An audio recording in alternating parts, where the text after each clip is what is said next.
if you want to give a basket a run or something like that without going too crazy far by it. It's an anti-release.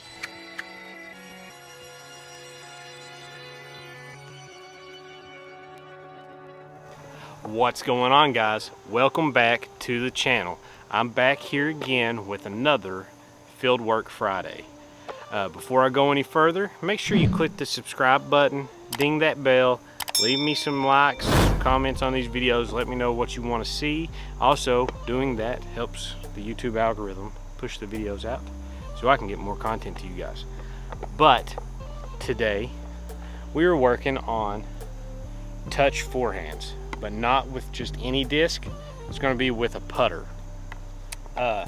I do these a lot when I get on wooded courses, or sometimes when I'm in a weird spot near the basket and I need to get it close, or even potentially give it a run for a throw in. So I mean, there's going to be a lot of uses for this, and sometimes it can be something that you just want to do in the open because it's easy to get a run on the basket. So let's go ahead and get into it. I'm going to show you how I grip my putters when I do this. I do a standard forehand grip like this. You can do a split finger grip. Sometimes that gives you more control over the flat plate like this.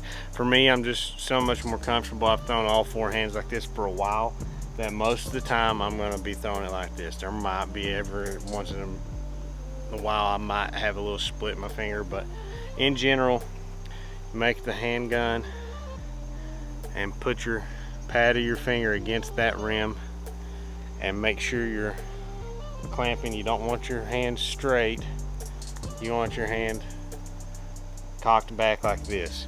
And this shot is going to be a touchy one. It's going to be mostly wrist. You don't get a whole lot of arm swing into it.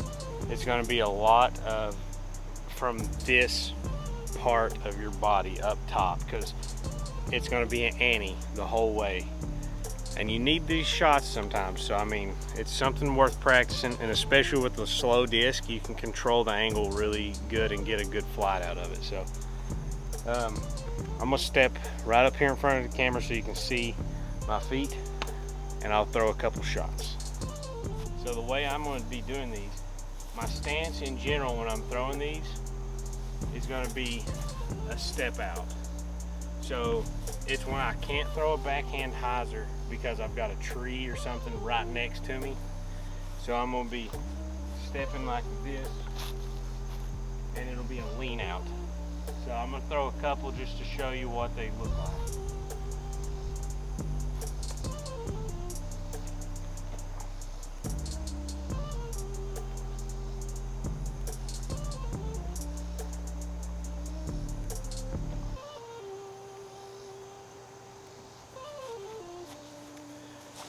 That is the basic premise of the throw. This is about 90 to 100 feet away.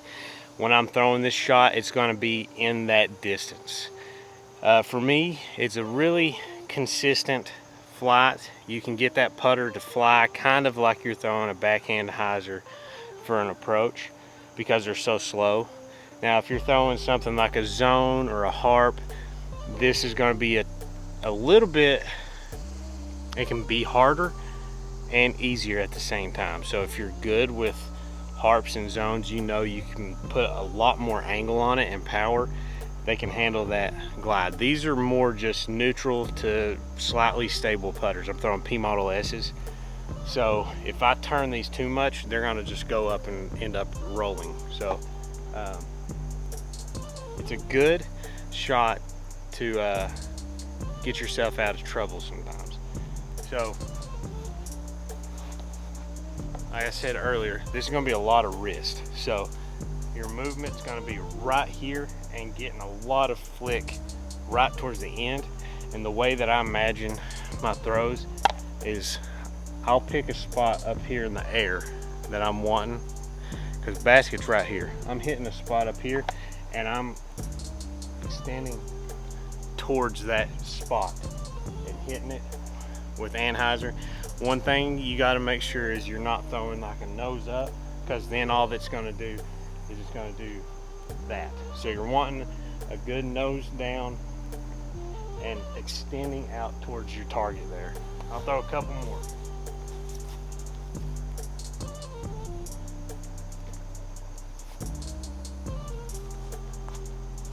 I about hit the basket on that one.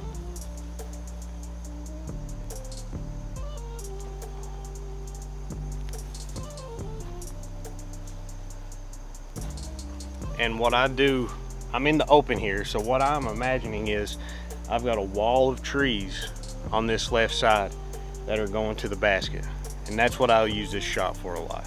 Sometimes it'll be a wall of trees and a couple through the fairway, so you've got to shape it around. Very useful shot to have in your bag. I do this all the time. A lot of my field work tends to be with putters because I'm doing a lot of my field work here in my yard.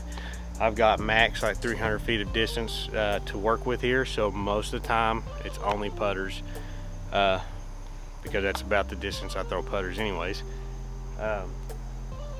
So get out in your yard, wherever you're at. You don't have to have a ton of space for this because it can be 40-50 feet that you use this shot for.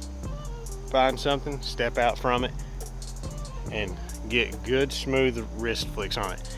You learn how to flick a putter, you will increase your forehand capabilities with drivers, mid-ranges, and everything, because putters are so touchy.